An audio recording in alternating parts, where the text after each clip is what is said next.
Hello, basketball people, we have news. Let's go to more news about the Golden State Warriors. I ask you to give a thumbs up and subscribe to my channel, as I am a Warriors fan.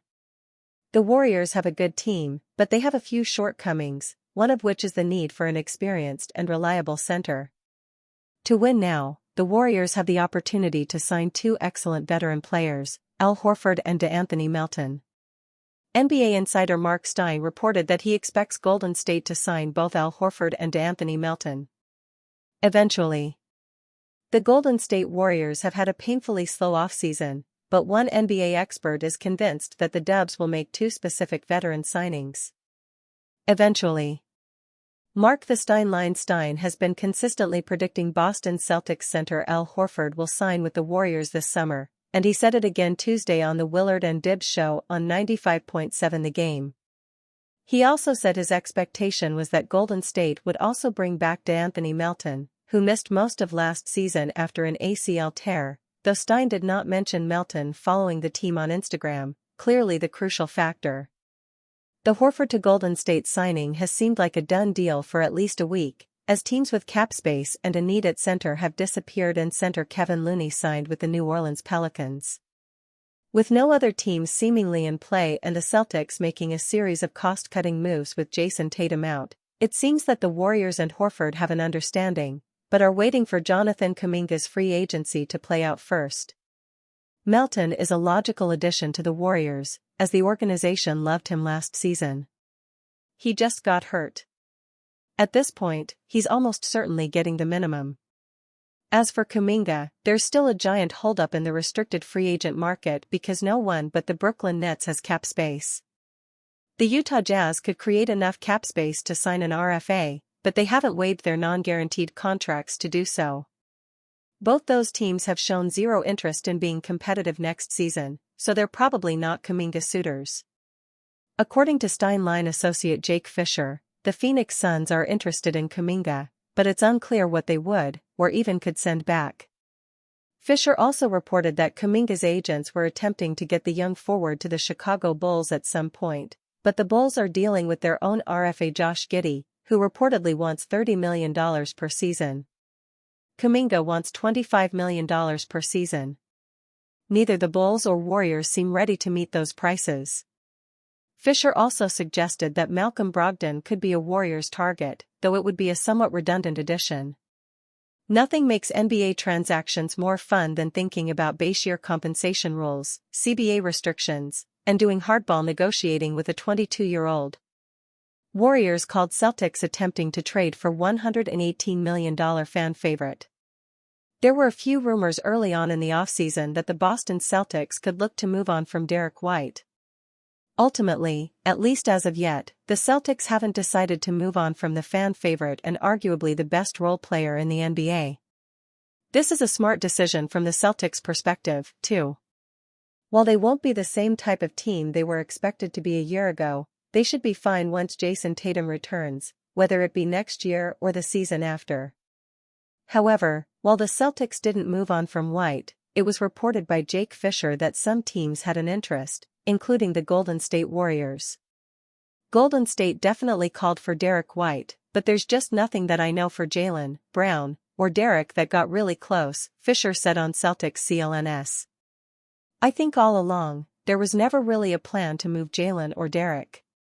So, I don't think anything got close. Golden State would have had to really make a Desmond Bane, Mikal Bridges type of offer for Derek White. There have been reports indicating for much of the offseason that the Warriors have been looking to improve their roster. As it stands, there isn't much to discuss with their rosters outside of Stephen Curry, Draymond Green, and Jimmy Butler.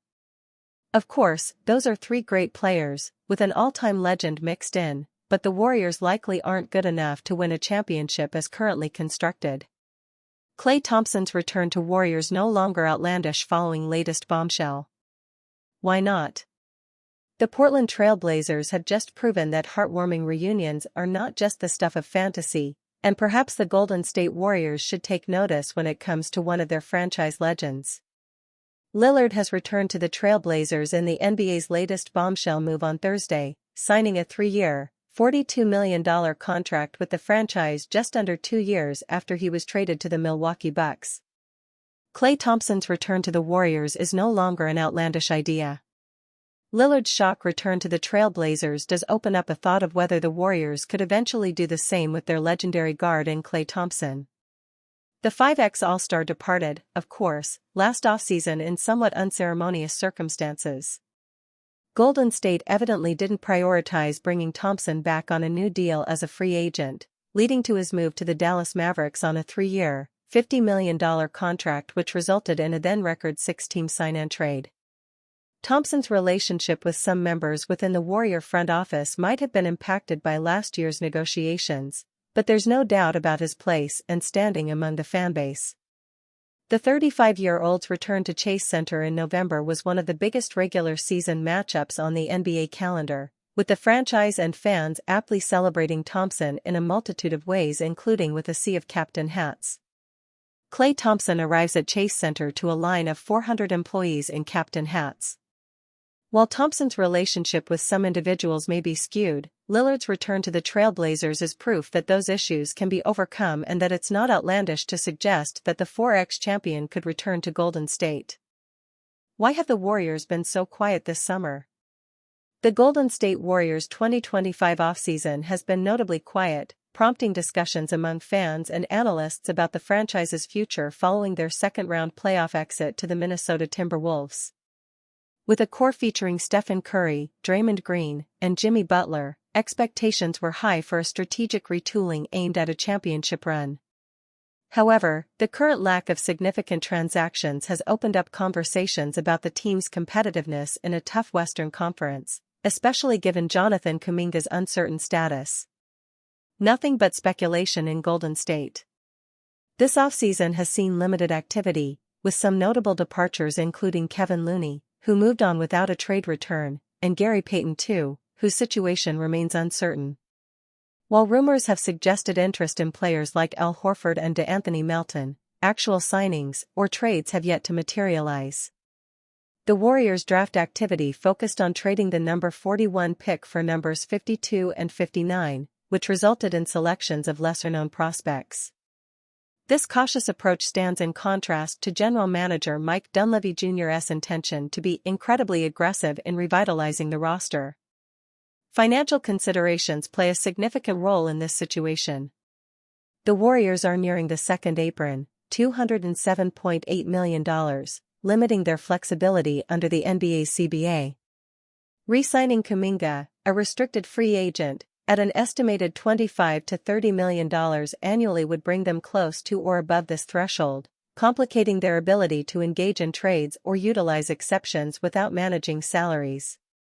Their reluctance to commit to Kuminga or to pursue a sign-and trade reflects a careful strategy, potentially influenced by a broader trend of a soft market for restricted free agents. Kuminga negotiations at forefront. At the center of this offseason's puzzle is Jonathan Kuminga, the number 7 pick from 2021. After showing promise with an average of 15.3 points over 47 games last season and excelling in the playoffs, 24.3 points per game without Curry, Kuminga's role could still evolve. His limited playing time under Steve Kerr and the challenge of fitting alongside Butler have increased trade speculation. Reports indicate that both Kuminga and the Warriors anticipate a potential trade by the February 2026 deadline, with a temporary reunion serving to enhance his trade value. Several teams, including the Sacramento Kings, Miami Heat, and Chicago Bulls, have expressed interest, although the Warriors have not accepted earlier offers, citing insufficient value. Currently, the Warriors roster, led by the experienced trio of Curry, 37, Green, 35, and Butler, 36, could benefit from greater depth and youth for a successful playoff journey. While they're $17 million below the luxury tax without Kuminga, which provides some level of flexibility, the absence of transformative moves is notable. Dependence on veteran stars, combined with the specific fit requirements of Kerr's system, may limit their potential ceiling. While Curry remains an elite talent, the lack of consistent role players and the uncertain nature of Kuminga's future could impact their competitive standing against stronger challengers in the West. Overall, the Warriors' quiet offseason demonstrates a thoughtful approach, balancing financial prudence with the challenge of navigating the complexities surrounding Kuminga. To enhance their championship prospects, they will need to consider strategic moves that align with their vision for the future, all while relying on Curry's brilliance and the possibility of mid-season trades. With a few bold steps, Golden State can work to ensure they make the most of their evolving landscape and capitalize on their title window. Bulls ruined their shot at Jonathan Kuminga with head-scratching trade. Chicago could have had Kuminga had they traded Lonzo to Golden State. NBA insider Jake Fisher recently spoke on the Chicago Bulls and their offseason moves. Citing the trade that sent Lonzo Ball to the Cleveland Cavaliers, Fisher expressed his belief that the Bulls could have gotten a better deal done if they had simply waited and hashed out a deal with the Golden State Warriors. "I do know that, Jonathan, Kuminga's representation was trying to figure out some sign-and-trade scenario that would have gotten both Josh Giddey and Jonathan Kuminga paid in Chicago," Fisher said on his latest show. "And I think that was something that would have been more likely if the Bulls waited and had Lonzo Ball to send back to Golden State instead of that deal that they already made with Cleveland. That is a tough pill to swallow if you're a Bulls fan. Not only did the team jump the gun on a deal for Lonzo, but they may have also directly cost themselves the chance at landing a young forward who still has real upside as a two-way starter in this league." Chicago instead settled for Isaac Okoro, a player who might help on the margins but probably does not have nearly the ceiling Kuminga does. Bulls missed an opportunity to potentially get Kuminga. Kuminga has been far from perfect during his time in Golden State, but he has flashed enough over the past few seasons that a fresh start could have suited him perfectly. With elite athleticism, strength, and an improved feel for cutting and transition scoring, he showed signs of being a long-term fit as a versatile forward in the modern NBA. If Chicago is going to rebuild, a player like Kuminga is exactly the kind of flyer that would have been worth betting on. To be fair, the Bulls are in a difficult position. They are trying to establish some level of stability as they transition into a younger core, but the margin for error is incredibly small when you are constructing a roster in a post-star era.